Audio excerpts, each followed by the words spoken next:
Is all fair. Here we Oh, go. here we go. Live. Hi, everybody. I'm Becca from Mad Mimi. Um, Welcome to our Google Hangout. We hang out every Wednesday at 4 p.m. Today, my guest is Stuart from Gleam. Hello, Stuart. Hey Um, guys. How you doing? how are you today? I'm awesome. It's All 8 good. a.m. so bright and breezy. Oh boy. It's a good first thing in the morning to hang out with a bunch of people on the internet. So I guess let's get right to it. For the folks watching at home, there should be a Q&A button up at the top of your screen. So if you have any questions for Stuart or for me, or for questions about Gleam in general, about Mad Mimi, you can just hit that button and ask your question, and we'll answer you right here on the air. So to get started, I guess, Stuart, would you tell us a little bit about yourself and about what Gleam is in particular and what it does? Yeah, so we started Gleam almost 2 years ago. So in about April, what would that be, 2013. So I moved out to Australia in 2005. I've been here ever since. So as you can tell by my accent, I'm originally from the UK. Um, and I met my co-founder John from Gleam in 2009, and it's almost like a bit of a love story. The typical struggle that you go through when you're trying to find someone to build, a business with. It's like, I'm the sort of sales marketing guy, and John's the sort of development coder type. So, if you want to have a good partnership, it's really, really good to have people with, one strength and the other strength, which is development. So I kind of think about the ideas and think about what we want to build, and then John kind of makes it a reality. So I actually met John on meetup.com. Oh, cool. I think they actually Yeah. send mail through us sometimes. That's a really funny little. Yeah, so like I stalked all these developers for like months, with my idea, and it was the idea at the time wasn't Gleam, it was something completely different. And What was you the know, original idea? so the original idea. So I come from an affiliate marketing background, which is, and I think a lot of people may start there because you're selling other people's products. Mm. You don't have to source your own products. You can kind of just get started with a website and kind of get a feel for the market. Um, and one of the things I noticed a lot was that my conversion rates were really dropping. I was like, wow, yeah, I was wondering what was going on, and I kind of find that back in the day, affiliates did a lot of work in sort of pre-sales, which is you warm a customer up to buy a product from a merchant, and then you refer them to the merchant, and they go and they buy it. Mhm. But this sort of phenomenon started happening, which was online coupons. So what would happen is that people would visit your site, you would warm them up and pre-sale them, and then they would go to Overstock or one of the sites you're promoting, and then they'd see that coupon code field, and Huh. they'd be like, oh, I can get a discount. So then they go to Google and they'd search for Overstock coupon code. They go to like one of the major coupon sites, and then you actually end up losing the sale because the sale or the affiliate commission ends up going to the middleman, which is the coupon site instead of you. Mhm.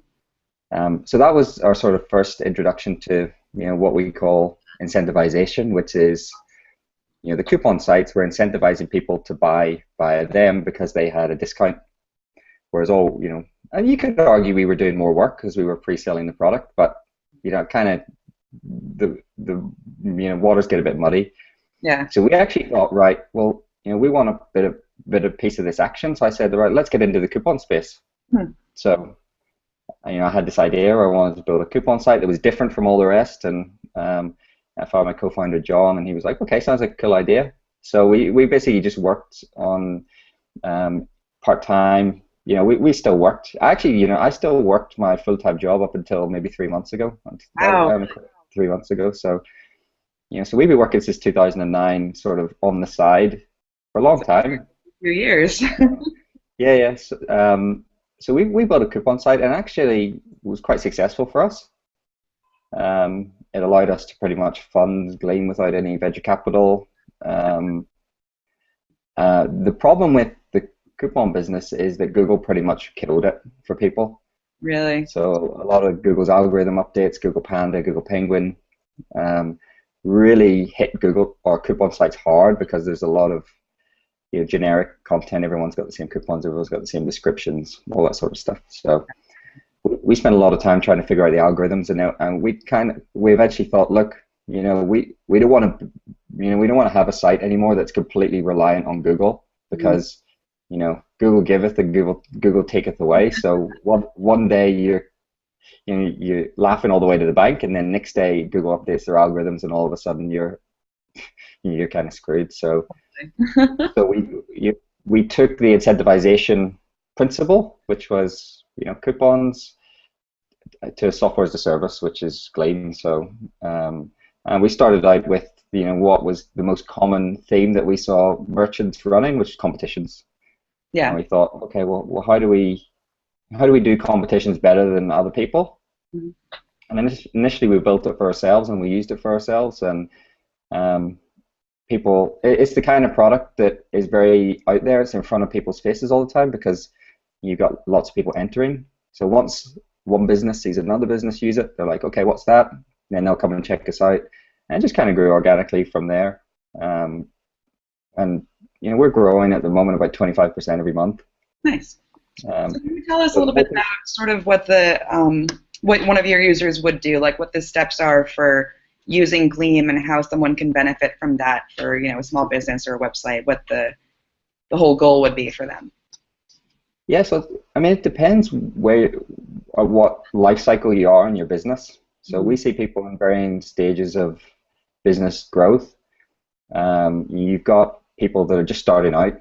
They have an idea, they want to get people exposed to their idea, and generally they'll try and run some sort of campaign to drive awareness.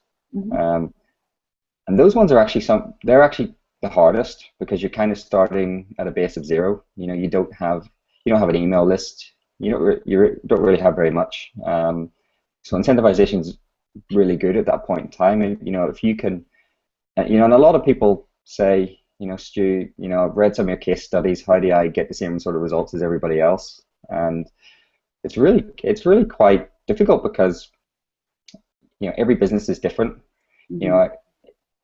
If Mad Mimi was to give away a $100 Amazon gift card to their audience, and I was to give a $100 gift voucher to my audience, the conversion rates would probably be completely different for both, because the customers are different. The way your customers view you as a business is probably different than the way our customers may view us as a business. So there's a whole bunch of different factors, right?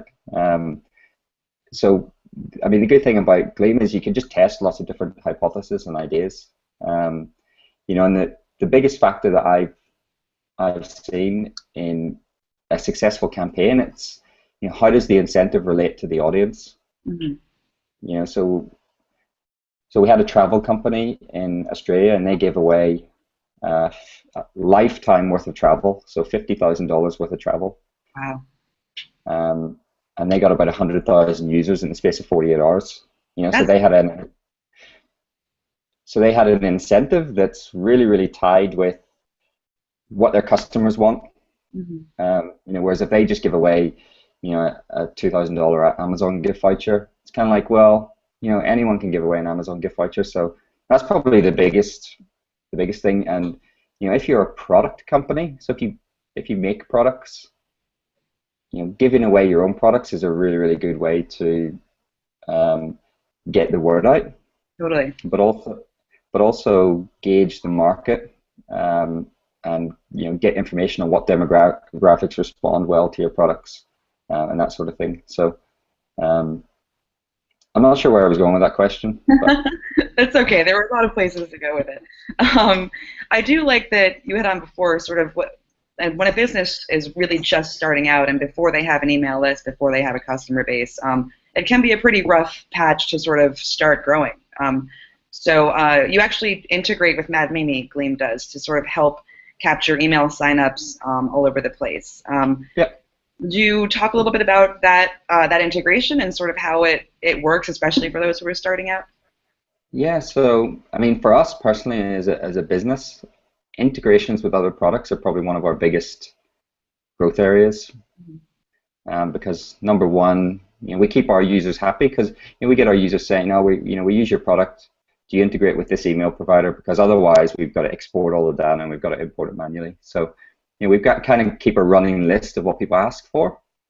And then also, once we integrate with the product, then we can get exposed to their audience. And um, so it kind of work both ways. We keep your customers happy. We have an avenue to get more customers, and then we also help the integration partners' customers grow their lists and get more activity. And so it's kind of it's a nice sort of circle of life, which works quite well. And we also help the end customer build their list faster and quicker. So the integrations, it's pretty straightforward.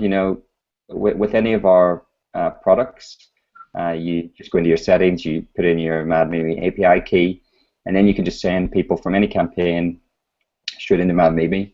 And some of the best uses of those sorts of integrations are that I've seen is if you're an e-commerce app, when someone enters a campaign, especially if you're giving away one of your own products, so let's say I'm a fashion store and I'm giving away one of my dresses this week, for a 12 days of Christmas competition, and that people are still looking to buy presents at this time of year.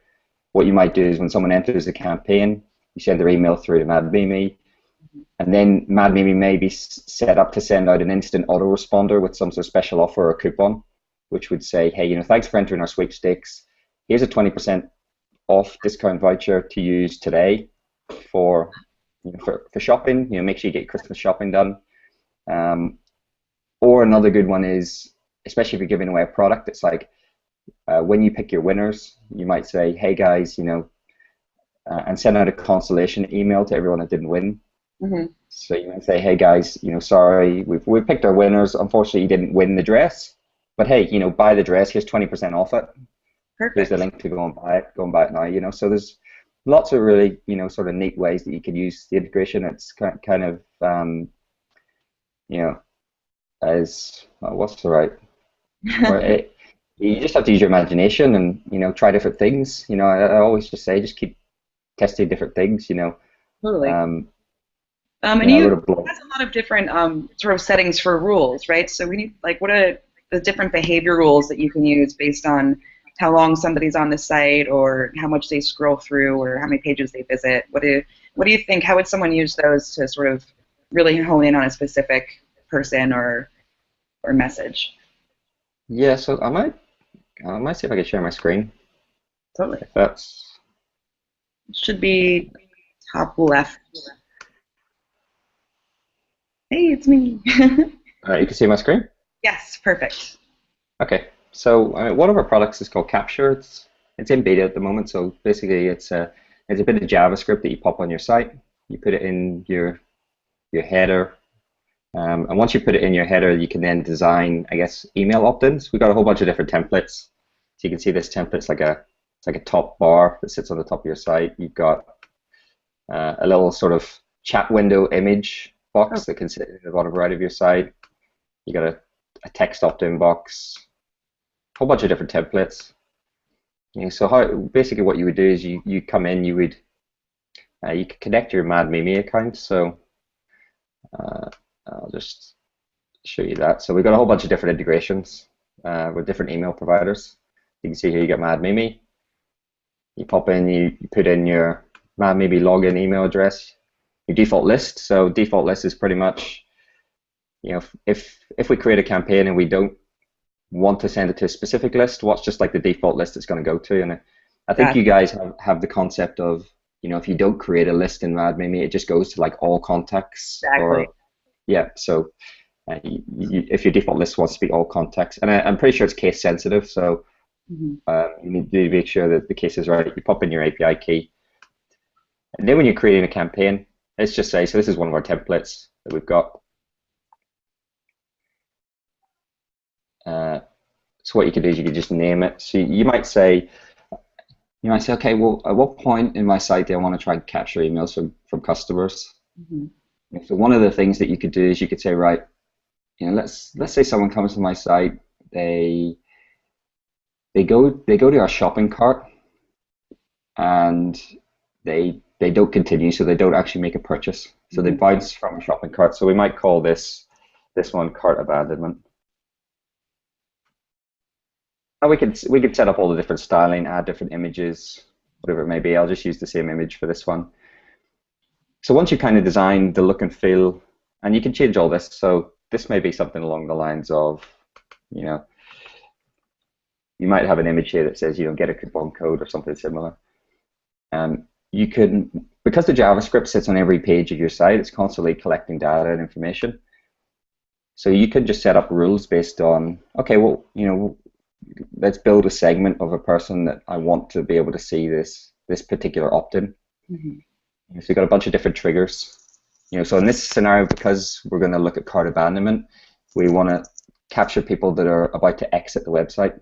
So they've hit the cart page, they're about to exit, so we want an on-exit trigger. We also want to make sure that people are actually in the cart. Okay, so one of the things we can look at is the current URL. I might say the current URL contains cart, shopping cart. And then we might want to show, you might want to show a different opt-in to people that are on mobile devices versus desktop computers, and you can adapt that by screen width. But that's pretty much the only 3 rules that you might want to show if you're capturing someone in the shopping cart.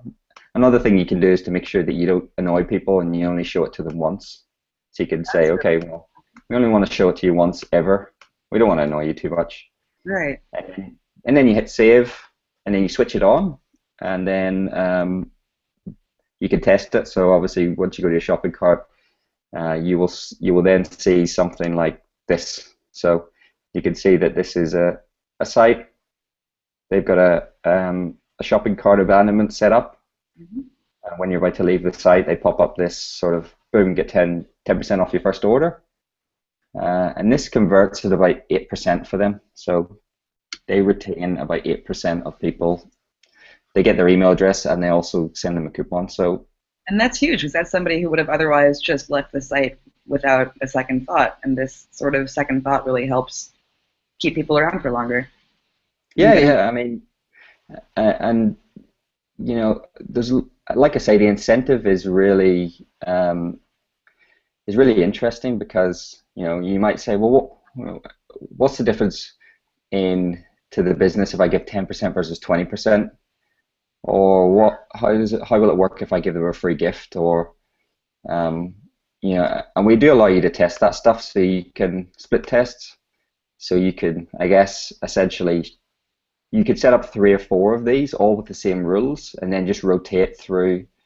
Show 1 to 20% of users, show another 20% of users, and then you can look at the conversion rates and see which one works the best for you.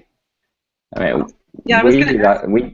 With all of these different options, it feels like everything is going to work pretty well. Is there any way to sort of do it the wrong way, or is that what the testing is really there for? If you can do it a bunch of different ways and pick the best one, or are there really any crimes, I guess, that you can? There's lots of crimes. So I think the biggest crime that I see people, it's not really a crime. It's more of like a personality trait. It's like, the biggest thing I see people do is that they want everything to come easily for them. So they run a campaign, or they do something, and it doesn't go as well as they hoped. And then they kind of just give up, and they're like, okay, that sucked. I'm gonna give up. I can't do this. So I think the biggest thing is to just keep trying different things until you find a sweet spot. Totally. And we get, I see that a lot. Particularly in the segment of people that we talked about at the beginning, which is those people that are just starting out. Because if you're just starting out, you don't have an email list. How do you get traffic? Okay, you got to run Facebook ads. Facebook ads are expensive. So the biggest advantage, or the biggest piece of advice I could give to you there is, especially with our product, and there may be other products that allow you to do the same thing, but our widget is embeddable. So I'll show you an example here again. So I'll share my screen.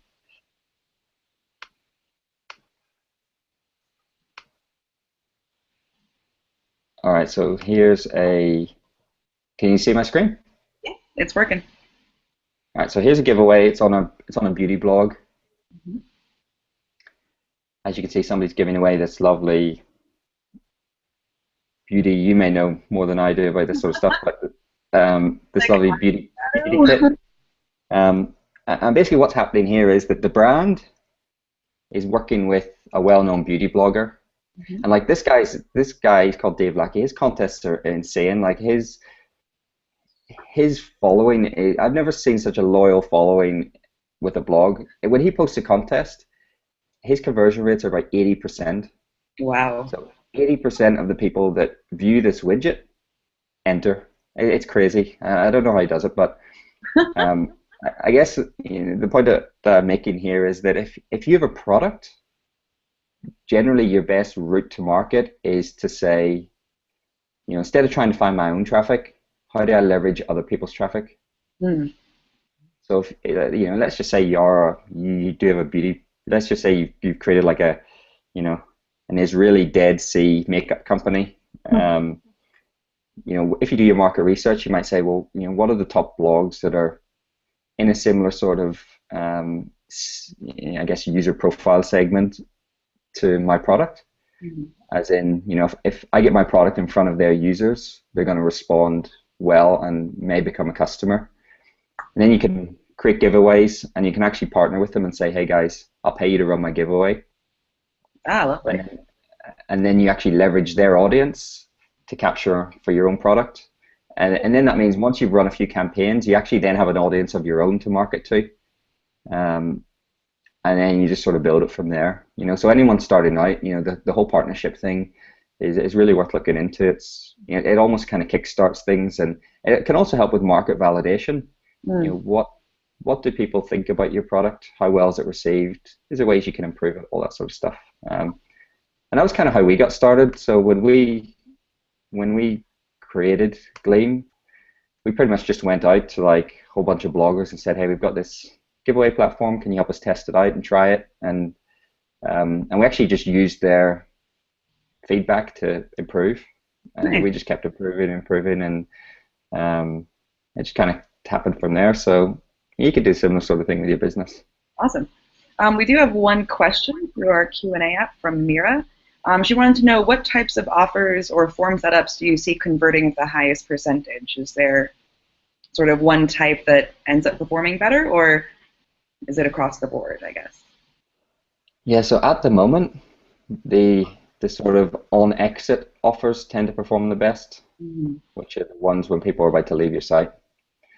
Um, I actually wrote a blog post about this yesterday, so you can check it out on our blog, blog.gleam.io. But I tested a whole bunch of different types of opt-in methods over the last month. Mhm. Um, and I've definitely found like educational stuff works really well. Hmm. So if you're giving away like a guide or a way that's educating people, people love that sort of stuff. They love opting in to receive information. Totally. Um, and we've been experimenting with really targeted information. So, a lot of people with their opt-ins will tend to do like sort of site-wide opt-ins or sweeping opt-ins across all their pages. Just join our newsletter or something like that. But if you spent a lot of time writing a really good guide or an informational guide, um, keep like a few of the key points hidden. So say you've written a guide on, let's say Bad Mimi writes a guide on, 100 ways to grow your opt-in list. Mhm. You might like put 80 of them on the page, and you Gotcha. might say, we've got 20 power tips that you can download at the end of the article, and then you might ask them for their email address. So you kind of warm them up with your other tips, and Nice. then you give them something, to whet the appetite and get them to subscribe. That's really cool. And I love the idea of sort of trickling information out and sort of having people come back for more. It's a really great way to keep people interested. Yeah. That actually reminds me a little bit of your pre-launch tips blog post, especially you're sort of giving advice about launching and starting out. And you mentioned not launching. Can you tell us a little bit about how Gleam sort of quietly and organically built up a following without a sort of big fireworks formal launch? Yeah, so it's like this is a topic really close to my own heart. I think because in this the startup world or the business world, there is this sort of um, thought process in entrepreneurs' minds. It's like, a launch, I'll get featured on TechCrunch, I'll get voted up on Hacker News and Reddit, and all of a sudden I'm going to be a millionaire, type thing. Yeah, And that's how it works, sure. and it's kind of easy to get caught up in that whole um, look at me type mentality, I think. Mhm. Whereas, I think growing a business is really hard. It's really hard work, right? You've got so much things to think about. It's like, you've got to run the business, you've got to figure out how you're going to get more customers, you've got to, do all these different things. Um, so we like with Gleam, we never like launched to fireworks or anything like that. We kind of thought, look, we know we're not going to take venture capital funding. So we know that this business, the only way this business is going to survive is once we get to the point where we can afford to pay ourselves wages. Yeah. We're like early 30s guys in one of the most expensive cities in the world, Melbourne. We're Yeah. both married, we've got kids, we've got mortgages. So the position that we're in is maybe slightly different than people starting out, whereas a young entrepreneur just out of uni, you don't have many expenses. Mm. So and that's a really, really prime point in time where you could do this sort of stuff without having many responsibilities. Mhm. So John and I pretty much what we said is, look, we've got a target, and the only target that we set ourselves was a percentage target. So we were like, okay, this is the amount of money we need to make every month, and the only thing that we tracked was the percentage of the way there that we are. Oh, Right, wow. so we have like this big percentage ticker in our admin, which is like, okay, we're like 50% of the way there. Uh, and all the tactics and all the things that we used, we were able to say, okay, all right, we grew that by doing X or Y or Z. You're kind of able to see the fruits of your labor transform into that percentage going up.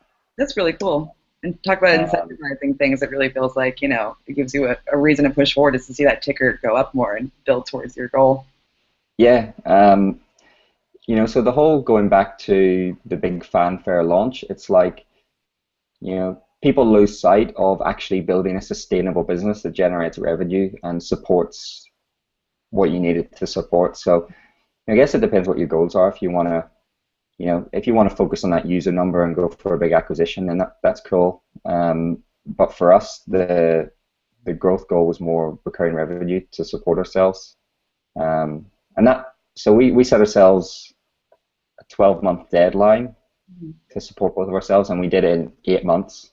Oh, wow. Um, and we've pretty much doubled that in the last 4 months. So you know, and What those first like that? those first 3 or 4 months were really slow going.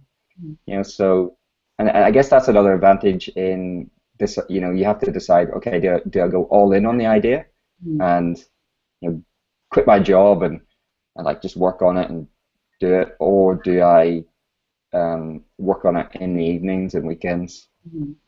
until I get to the point where I know that I've got traction. So that's another um, thing that you have to decide. So our launch for us was quiet. Our main aim wasn't around the big fanfare. It was more because we launched quickly. So we built a prototype in 3 months. We launched quickly, and when we launched, we had issues. Like we had issues, but we preferred the quiet launch because it allowed us to keep iterating and building and fixing and improving Nice. rather than getting 10,000 users sign up and hate it straight away. Right, We right. kind of would have preferred to build it quietly, and it kind of worked out okay for us, I think. Awesome. All right, cool.